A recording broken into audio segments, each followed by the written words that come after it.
बिस्मिल्लाहिर्रहमानिर्रहीम। अस्सलाम वालेकुम नाज़रीन, आप यूट्यूब चैनल देख रहे हैं। मैं इमरान खान हूँ। रात भर कुछ खबरें आती रहीं कि सीज़ फायर की वायलेशन हो रही है।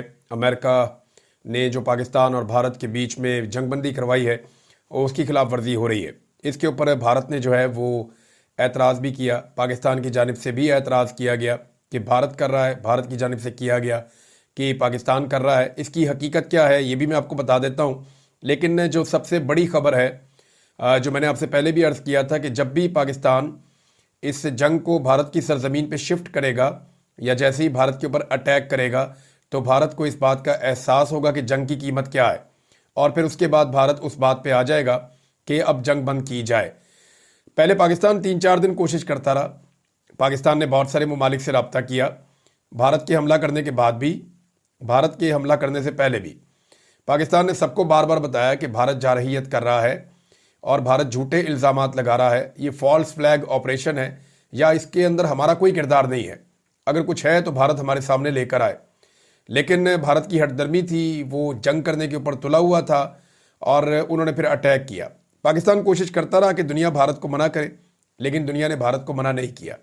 और फिर वही फार्मूला काम आया कि जब पाकिस्तान ने जंग के मैदान को भारत में शिफ्ट किया और वहाँ पे अपने मिसाइल दागे 10 तारीख की सुबह, 10 मई जो है वो एक कब यादगार दिन रहेगा। एक तो पाकिस्तान की मिसाइल्स ने, दूसरा पाकिस्तान की एयरफोर्स ने भारत को तिगनी का नाच नचाया है 10 मई को। तो अब अमेरिका से जो बड़ी खबर आई है, जो हमारे लिए सबसे बड़ी खबर है, वो ये है कि जंगबंदी की जो गुजारिश की गई थी अमेरिका से कि हमारी जंगबंदी करवा दीजिए, वो भारत ने की थी। और ये देखें ऑब्वियस भी है। पाकिस्तान जब तक अमेरिका को कहता रहा कि भारत को रोके रोके, अमेरिका ने बिल्कुल नहीं किया। बल्कि जब तक भारत का पलड़ा भारी था और पाकिस्तान जवाब नहीं दे रहा था, तब तक अमेरिका के जो वाइस प्रेसिडेंट है उनका स्टेटमेंट भी आ गया था। और उन्होंने क्या कहा था?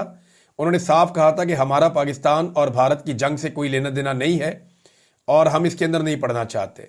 ये 2 मुल्कों का मामला है, हम उम्मीद करते हैं कि हालात ज़्यादा ख़राब नहीं होंगे। उन्होंने एक इस तरह का स्टेटमेंट दिया और भारत को पूरा मौका दिया, क्योंकि उन्हें यह लग रहा था कि भारत ही मारता चला जाएगा।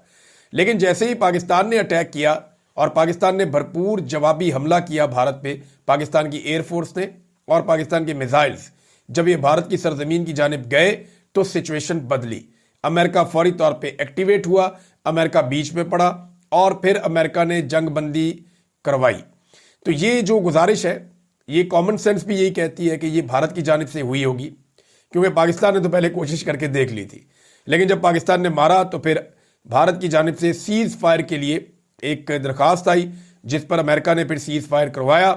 अब अमरीकी सहाफ़ी हैं, उन्होंने CNN पे इंटरव्यू दिया और दीगर बहुत सारे और ज़राए हैं अमरीका के, वो ये बार बार क्लेम कर रहे हैं कि भारत ने ही सुलह के लिए मजबूर किया और अमेरिका को कहा कि आप हमारी सुलह करवा दें।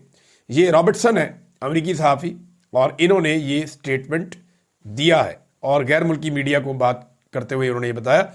अब नाजरीन, सवाल ये पैदा होता है कि अब जंगबंदी किन शराइत पे हुई है? तो फौरी तौर पे जो जंगबंदी हुई है उसकी कोई ऐसा सच शराइत नहीं है। एक अनकंडीशनल किस्म की जंगबंदी हुई है कि हम मिलेंगे, बैठेंगे, बात करेंगे, चीज़ों को हल करने की कोशिश करेंगे, लेकिन फ़िलहाल फौरी तौर पे दोनों फरीकैन गोली चलाना बंद कर दें, बम फेंकना, मिसाइल फेंकना बंद कर दें, अपनी अपनी एयरफोर्स को रोक लें, ज़मीन में, फ़िज़ा पे या पानी में कहीं भी कोई दूसरे पर हमला नहीं करेगा। ये बात तय हो गई दोनों के दरमियान और ये अमेरिका ने तय करवा ली। अमेरिका इसमें गारंटर बन गया। तो इसमें जनाब अब LOC के बारे में कोई मुआहदा शामिल नहीं है, क्योंकि लाइन ऑफ कंट्रोल है वो इंटरनेशनल बॉर्डर नहीं है। तो इंटरनेशनल बॉर्डर के हवाले से तो ये तय हो गया कि अब कोई भी गोली नहीं चलाएगा, एक दूसरे पे हमला नहीं करेगा। लेकिन एक लाइन ऑफ कंट्रोल से बदस्तूर इतलात आ रही हैं, मुख्तलिफ लोग ये इतलात दे रहे हैं कि लाइन ऑफ कंट्रोल पे कोई मुआहदा नहीं हुआ। बहुत सारे देहात हैं, वहाँ से जो देहाती हैं उन्होंने मैसेजेस किए हैं कि लगातार वहाँ पे शेलिंग हो रही है, फायरिंग हो रही है और वहाँ पे बम गिराए जा रहे हैं। तो लाइन ऑफ कंट्रोल में हालात अभी तक कंट्रोल में नहीं आए। दूसरा, जो सिंध ताश का मुआहदा है, उसके हवाले से इंडियन मीडिया ने यह क्लेम किया कि सिंध ताश का मुआहदा जो है, जो भारत ने मनसूख किया है, जो भारत ने उसको मानने से इनकार कर दिया है, वो स्टेटस वैसे ही रहेगा। तो क्योंकि ये अनकंडीशनल जंगबंदी थी भारत की दरख्वास्त पे, तो जंगबंदी तो पहले मरहले में हो गई है। लेकिन जब भी पाकिस्तान बैठेगा भारत के साथ, तो ज़रूर ये मामला उठाया जाएगा कि जो सिंध ताश का मुआहदा है, जिसके तहत 3 दरियाओं के पानियों पर हमारा हक है, वो हमारा हक हमें लौटाया जाए। वैसे पाकिस्तान के पास बड़ा गोल्डन चांस था कि अपने पानियों पर बने हुए जो स्ट्रक्चर्स हैं उनको रास्ते से हटा देता, ताकि पाकिस्तान का जो पानी है वो बगैर किसी ताख़ीर के और बगैर किसी रुकावट के पाकिस्तानियों तक और पाकिस्तानी किसानों तक पहुंचता। लेकिन पाकिस्तान ने ऐसा नहीं किया। इसके पीछे कोई हिकमत होगी, या पाकिस्तान नहीं चाह रहा कि लड़ाई को ज़्यादा बढ़ावा दिया जाए। लेकिन ये ज़रूर है कि पाकिस्तान को सिंध ताश के मुआहदे के हवाले से भारत के साथ बैठकर बात करनी पड़ेगी। 12 तारीख को ये बैठेंगे। इसको फ्लैग मीटिंग टाइप की चीज़ कहते हैं, या जो राब्ते होते हैं हॉटलाइन के ऊपर, वो राब्ते भी होते रहते हैं, वो तो जंग के दौरान भी होते रहते हैं। तो 12 मई को फौजी राब्ते होंगे। फिर उम्मीद की जाती है कि बाद में सिविलियंस भी आपस में राब्ता करेंगे, हुकूमतें आपस में राब्ता करेंगी, क्योंकि इंडिया में जो फैसले हैं वो हुकूमत करती है और पाकिस्तान में जो फैसले हैं वो फौज करती है। तो ये एक बुनियादी फ़र्क है। क्या सीज़ फायर की वायलेशन हुई है, ये एक बड़ा सवाल है। क्योंकि जैसे ही सीज़ फायर अनाउंस हुआ, ये शाम 5 बजे के बाद कहा गया। भारत ने खुद अनाउंस किया, पहले ट्रंप ने किया, फिर भारत ने किया, फिर इसहाक डार ने कंफर्म किया। और नवाज शरीफ का जैसे ही ट्वीट आया तो समझ आ गई सबको कि वाकई अब मामला हल हो गया है। क्योंकि मियाँ साहब निकल आए थे बाहर, जब तक जंग का खतरा था, जब तक लड़ाई चल रही थी, मियाँ साहब गायब तय खानों के अंदर। मियाँ साहब निकले हैं तब जब लड़ाई खत्म हो गई है, अमेरिका ने मामला हल करवा दिया, सीज फायर हो गया, तो मियाँ साहब ने कहा जी मैं भी हूँ। और फिर मियाँ साहब ने जो एक ट्वीट किया, वो ट्वीट मियाँ साहब कर दें या ना कर दें वो एक बराबर है। लोगों ने मियाँ साहब की तबीयत साफ कर दी है। नीचे जो लोगों ने कमेंट्स किए हैं मियाँ साहब के ट्वीट पे, वो कोई जाके पढ़े तो पता चलेगा आपको कि मियाँ साहब आप इतने दिन तक कहाँ गायब रहे थे। आप अपने यार मोदी के बारे में कोई लफ्ज़ क्यों नहीं बोलते? भारतीय जारहियत के बारे में बात क्यों नहीं करते? आप भारत की आबी जारहियत के बारे में बात क्यों नहीं करते? भारत पाकिस्तान पे मिसाइल मारता रहा और मियाँ साहब आप गायब रहे, आपने कोई स्टेटमेंट नहीं दिया। तो इस तरह बेशुमार सवालात मियाँ नवाज शरीफ साहब से लोगों ने पूछे हैं। अब मामला ये है कि इस सारे सिनेरियो में सीज फायर की वायलेशन, ये एक बड़ा नुक्ता है जो पाकिस्तान ने भी कहा और इंडिया ने भी कहा। तो हुआ ये है कि इंडिया ने पाकिस्तान में जंगबंदी से पहले बहुत सारे ड्रोन्स पाकिस्तान की तरफ रवाना किए थे। आपको याद होगा जब आज से चंद महीने पहले ईरान ने सैकड़ों ड्रोन्स भिजवा दिए थे इसराइल में हमला करने के लिए, तो वो जितने भी ड्रोन्स थे उनको काफ़ी टाइम लग गया था। कई मुल्कों के ऊपर से गुजरते हुए वो जाकर इसराइल पहुंचे थे और वहां जाके वो गिरे थे। तो ये बड़ा टाइम लग जाता है ड्रोन को पहुंचने में। तो इंडिया ने जो पहले ड्रोन भेजे हुए थे दूर दराज इलाकों से, वो पाकिस्तान के अंदर मुख्तलिफ इलाकों में पहुंचे और वो मुख्तलिफ इलाकों में जनाब ट्रैवल कर रहे हैं। अब क्योंकि वो पाकिस्तान में दाखिल हो चुके हैं तो यहाँ पे या तो उनको मार के गिराना पड़ेगा, या वो अपना टाइम पूरा होने के बाद गिरेंगे, या कोई अगर वापस जा सका तो वो अलग बात है। इसी तरह पाकिस्तान के ड्रोन भी इंडिया में मौजूद थे। तो ये किसी किस्म की वायलेशन नहीं है सीज फायर की, और उम्मीद ये है कि अभी सीज फायर बरकरार रहेगी अगर भारत ने कोई शरारत ना की तो। लेकिन लाइन ऑफ कंट्रोल पे मामला बदस्तूर गर्म है। कम से कम जो ये गुज़िश्ता रात गुजरी है, इस रात तक तो ये मामला बहुत गर्म था और भारत ने पाकिस्तान पर इल्ज़ाम लगाया, पाकिस्तान में भारत पे इल्ज़ाम लगाया, और ये इल्ज़ाम तराशी चलती रहेगी और इसी में से बैठ के कोई रास्ता दोनों को निकालना पड़ेगा। दोनों एटमी ताकतें हैं, अब दोनों ने एक दूसरे का नुकसान कर लिया है और इसमें जो क्रेडिट है वो पाकिस्तान की एयरफोर्स को जाता है। देखिए इस सारे मामले में सबसे ज़्यादा शुक्रिया अदा करना कौम का बनता है, वो एयरफोर्स का। मुबारकबाद भी सबसे ज़्यादा एयरफोर्स को दी जानी चाहिए। ये एयरफोर्स देखें सियासत में मुदाखलत भी नहीं करती, कोई कारोबार भी नहीं करती, और जितनी भी लड़ाइयाँ हुई हैं हमारी इंडिया के साथ, हमारी जो नाक या हमारी जो इज्जत है वो फ़िज़ा के अंदर हमेशा अपनी बरकरार रखी, बरतरी, और आगे बढ़ के उन्होंने हमेशा हमला किया और पाकिस्तान को पूरी दुनिया के अंदर सुरखरू किया। वो पाकिस्तान एयरफोर्स है, और पाकिस्तान एयरफोर्स जो है इसके बजट में भी इजाफा होना चाहिए। पाकिस्तान एयरफोर्स को ज़्यादा जदीद तैयारे भी मिलने चाहिए। इस हवाले से बहुत बड़ी खबरें हैं मेरे पास। 2 तैयारे पाकिस्तान एयरफोर्स को मिलने जा रहे हैं और ये बड़े तबाहकुन तैयारे हैं। इंडिया ख्वाब भी नहीं देख सकता फिर पाकिस्तान को कभी शिकस्त देने का फ़िज़ा के अंदर। हालांकि इस दफ़ा इंडिया के पास बहुत बेहतर तैयारा था राफेल, और वो बिल्कुल टक्कर का तैयारा था जो तैयारे पाकिस्तान के पास मौजूद हैं। किसी सूरत इंडियन तैयारे कम नहीं थे।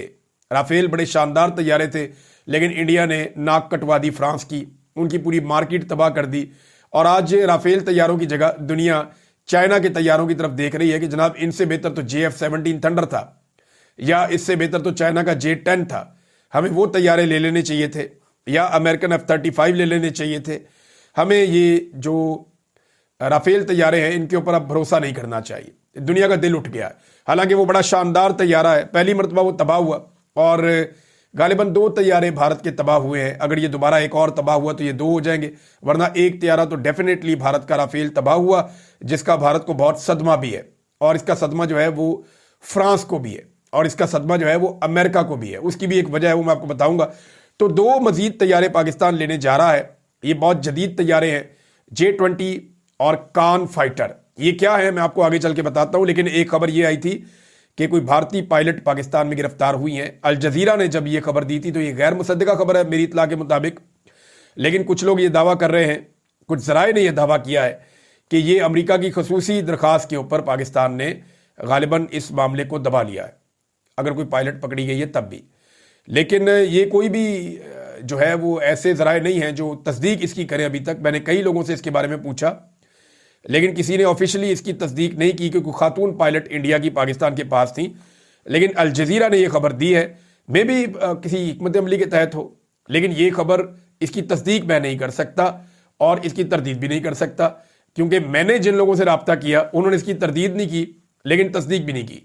लिहाजा यहाँ पे अभी खामोशी है, जो भी होगा वो सामने आ जाएगा, आने वाले वक्त में पता चल जाएगा। नाजरीन, जो बड़ा खेल हुआ है ना इस सारी लड़ाई में, वो ये हुआ है कि चाइना के हथियार अमेरिका के हथियारों पे बाजी ले गए, या चाइना के हथियार फ्रांस के और रूस के हथियारों पे बाजी ले गए। ये बहुत बड़ी खबर है, ये बहुत बड़ी डेवलपमेंट है। देखिए, दुनिया में जो हथियारों का मुकाबला है, शुरू में जो हमारे पास तारीख है जदीद हथियारों की, यहाँ मुकाबला होता था जर्मनी और रशिया के हथियारों का। बड़ा लंबा अरसा इनके बीच में ये दौड़ लगी रही, इनके बीच में जंग भी चलती रही और बड़ी खौफनाक लड़ाइयाँ भी हुई, जंग अजीम तक मामला गया। जो जापान के हथियार हैं उनको भी लोग जिक्र करते थे। फिर अमरीकी हथियार मैदान में आए तो एक नेटो की फोर्स बनी जिसके अंदर मगरबी ममालिक शामिल थे, अमेरिका शामिल था, अमेरिका के बेशुमार इत्तहादी थे। तो इन सब ने मिलकर जब नेटो की एक फोर्स बनाई तो इनके हथियार दुनिया में नंबर 1 हथियार हो गए। आज दुनिया में जो सबसे अच्छे हथियार गिने जा रहे थे गुज़िश्ता चंद दहाइयों से, वो नेटो के हथियार थे। 90s 80s से लेकर अब तक नेटो के पास दुनिया के बेहतरीन हथियार हैं। इनमें अमेरिका है, जर्मनी है, फ्रांस है, यूरोप के दीगर ममालिक हैं, ऑस्ट्रेलिया है, यानी ये वो ममालिक हैं, जापान है, ये सारे इनका आपस में इकट्ठ है। ये तो जापान तो क्वाड में है ना, साथ इंडिया के, अमेरिका के और ऑस्ट्रेलिया के। तो इनके पास जो इन इत्तेहादियों के पास जो हथियार हैं वो दुनिया के बेहतरीन हथियार माने जाते हैं। और रशिया के हथियारों के साथ इनका मुकाबला चलता रहा, सर जंग के दौर में भी, अफगान जंग के दौर में भी और उसके बाद भी। तो रशिया के साथ इन हथियारों का मुकाबला रहा। रशिया अपने हथियार बनाता रहा अपनी ज़रूरत के तहत, और बाकी नेटो फोर्सेस अपने हथियार बनाती रही अपनी ज़रूरत के तहत। ये सारे हथियारों का टकराव हुआ है आज से 3 साल पहले यूक्रेन में। जब रशिया ने यूक्रेन पे अटैक किया तो यूक्रेन को नेटो के बेशुमार हथियार पहुंचाए गए। यूक्रेन ने नेटो के हथियारों का पूरा इस्तेमाल किया रशिया के खिलाफ, रशिया ने अपने हथियार इस्तेमाल किए। और यहां पे रशिया और नेटो के जो हथियार, नेटो में बोलूं तो फिर आप ये समझ लें कि अमेरिकन हथियार और जो यूरोपियन हथियार हैं मैं उनकी बात कर रहा हूं। जो वेपन्स हैं अमेरिका के और यूरोपियंस के, उनका मुकाबला चल रहा था रशिया के साथ, और ये यूक्रेन के बॉर्डर्स के ऊपर लड़ाई हो रही थी।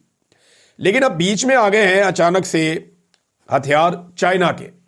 चाइना के हथियार वो हैं जिनको अभी तक आजमाया नहीं गया, लेकिन ये आज से 3 साल पहले की बात है कि अमेरिकन एयरक्राफ्ट्स को और उनके सिस्टम्स को चंद सेकंड के लिए चाइना ने जैम कर दिया था साउथ चाइना सी में। यह समुद्र का वो इलाका है जो मुतनाज़ है, जहां पे ताइवान है। अमेरिका ताइवान को सपोर्ट करता है, चाइना ये कहता है कि वो हमारा हिस्सा है। तो वहां पे जो अमेरिकन मूवमेंट थी उसको जैम कर दिया था चाइना ने चंद सेकंड्स के लिए। तो ये अमेरिका के लिए पहली दफा बहुत बड़ा झटका था कि हमारे पूरे सिस्टम को ही जैम कर दिया इसने, चाइना ने। तो चाइना टेक्नोलॉजी में बहुत आगे निकल रहा था, इस बात का सबको खतरा था, लेकिन किसी को अंदाजा नहीं था कि वो क्या बना रहे हैं और किस लेवल का बना रहे हैं। आज दुनिया चाइना के हथियारों की तरफ देख रही है, क्योंकि पाकिस्तान ने चाइना का माल चलाया है फ्रांस के मुकाबले में इंडिया के खिलाफ, और पाकिस्तान को भरपूर कामयाबी मिली है। चाहे ये एयर डिफेंस का मामला हो, चाहे ये जैमर्स का मामला हो, चाहे ये फाइटर जेट्स का मामला हो, چاہے یہ ان میزائلز کا معاملہ ہو، یعنی وہ HQ-9 ہم نے استعمال کیا جو زمین سے فضا میں مار کرتا ہے، یا ہم نے PL-15 کو استعمال کیا جو جہاز کے ساتھ جاتے ہیں اور وہ ایئر ٹو ایئر کمبیٹ کے اندر حصہ لیتے ہیں، تو یہ بڑا کمال کام ہو گیا کہ چائنا کا مال زبردست طریقے سے چل گیا اور چائنا کے مال کی پوری دنیا کے اندر بات بن گئی۔ آج مارکیٹ جو ہے وہ عالمی سطح پہ چائنا کی ہے۔ پاکستان جو ہے وہ 2 اب نئے طیارے لینا چاہتا ہے۔ یہ جو 2 نئے طیارے ہیں ان میں سے ایک کا نام ہے، ایکچولی چائنا سے ہم 2 طیارے لے رہے ہیں جن میں J-20 بھی ہے اور J-35 بھی ہے۔ یہ جو دونوں طیارے ہیں نا، یہ 5th جنریشن طیارے ہیں۔ اب تک پاکستان 4th جنریشن کے طیارے استعمال کر رہا ہے یا 4th جنریشن پلس کے طیارے استعمال کر رہا ہے۔ پاکستان کے پاس ابھی تک کوئی طیارہ نہیں ہے جو 5th جنریشن کا طیارہ ہو یا لڑاکا طیارہ ہو۔ انڈیا کے پاس بھی نہیں ہے۔ انڈیا کے پاس بھی رافیل طیارے ہیں یا Su-30 ہیں اور وہ بہت بڑی تعداد میں ہیں جو رشین طیارے ہیں، لیکن انڈیا کے پاس بھی 5th جنریشن کا طیارہ نہیں ہے۔ پاکستان نے 4th جنریشن کی یا 4+ جنریشن کی لڑائی میں ثابت کر دیا کہ پاکستان بھارت سے سپیریئر ہے۔ کم وسائل کے باوجود، کم طیاروں کے باوجود پاکستان سپیریئر ہے۔ لیکن اب پاکستان ایک جمپ کرنے جا رہا ہے اور یہ ایک بہت لمبی چھلانگ ہوگی۔ 2026 کے شروع میں پاکستان کچھ طیارے حاصل کرے گا جن میں چائنا سے J-20 اور J-35 کی بات ہو رہی ہے۔ تو میں J-35 کے بارے میں آپ کو بتاؤں گا کہ یہ چائنا کا طیارہ کیا ہے۔ یہ دنیا میں تیار ہونے والا آخری طیارہ ہے جو اب تک مارکیٹ میں جتنے طیارے آئے ان میں سب سے آخر میں یہ طیارہ ہے جو سب سے جدید ترین طیاروں میں سے ایک ہے۔ اس وقت دنیا کا سب سے اچھا طیارہ سمجھا جاتا ہے لڑاکا جیٹ امریکہ کا F-35۔ یہ جہاز اس کی ٹکر کا ہے جو بنایا ہے چائنا نے، بلکہ چائنا کا کلیم ہے کہ یہ اس سے بہتر ہے۔ کیسے بہتر ہے یہ میں آپ کو بتاتا ہوں۔ لیکن ایک اور طیارہ جو پاکستان ترکی سے لینے جا رہا ہے وہ بھی 5th جنریشن کا طیارہ ہے، کیونکہ ترکی کی ایئر فورس اپنے نئے طیارے حاصل کر رہی ہے اور وہ خود سے اپنے طیارے بنا رہے ہیں اب، کیونکہ وہ F-16 کا جو فلیٹ ہے اور جو باقی ان کے بعد طیارے ہیں اب ان کو وہ آؤٹ ڈیٹڈ سمجھتے ہیں، وہ ان کو ہٹا رہے ہیں، اور یہ 5th جنریشن کا طیارہ انہوں نے کان فائٹر یہ وہ لے کر آئے میدان میں۔ 2024 میں فروری میں انہوں نے اس کی پہلی نمائشی پرواز کی تھی۔ پاکستان کے ساتھ انہوں نے معاہدہ کیا ہے۔ پاکستان کو یہ طیارے 2026 میں غالباً ملیں گے، 26 کے شروع میں ملیں گے۔ اب اس طیارے کے اندر قابلیت کیا ہے ذرا یہ سن لیں۔ نمبر 1، یہ اسٹیلتھ ٹیکنالوجی ہے، یعنی یہ ریڈار کو چکمہ دے سکتا ہے، ریڈار اس کو ڈیٹیکٹ نہیں کر سکتا، مشکل ہے۔ نمبر 2، یہ آواز کی رفتار سے تیز ہو جاتا ہے اپنے آفٹر برنرز استعمال کیے بغیر۔ آپ نے جہاز کی بیک سائڈ پہ دیکھا ہوگا، اس میں سے ایک آگ نکلتی ہے بڑی زوردار طریقے سے، وہ راکٹ کی طرح وہ جاتا ہے جب، تو تب وہ سپیڈ پکڑتا ہے۔ تو یہ آگ نکالے بغیر، کیونکہ اس سے بہت زیادہ ہیٹ جنریٹ ہوتی ہے، کچھ ویپن جو ہیں وہ اس ہیٹ کے پیچھے جا کے ہٹ ہوتے ہیں، تو یہ ہیٹ جنریٹ کیے بغیر، آفٹر برنرز جلائے بغیر یا ان کا استعمال کیے بغیر آواز کی رفتار سے تیز اڑ سکتا ہے۔ یہ بڑی قابلیت ہے اس جہاز کی۔ اس کے اندر بڑی ایڈوانسڈ ایویونکس ہے، یعنی ٹارگٹ لاک کرنا ہو، ٹریکنگ کرنی ہو، ریڈارز جو ہے اس کے اندر، یا جو جدید ترین جنگی صلاحیتیں ہیں کسی 5th جنریشن وار میں ہو سکتی ہیں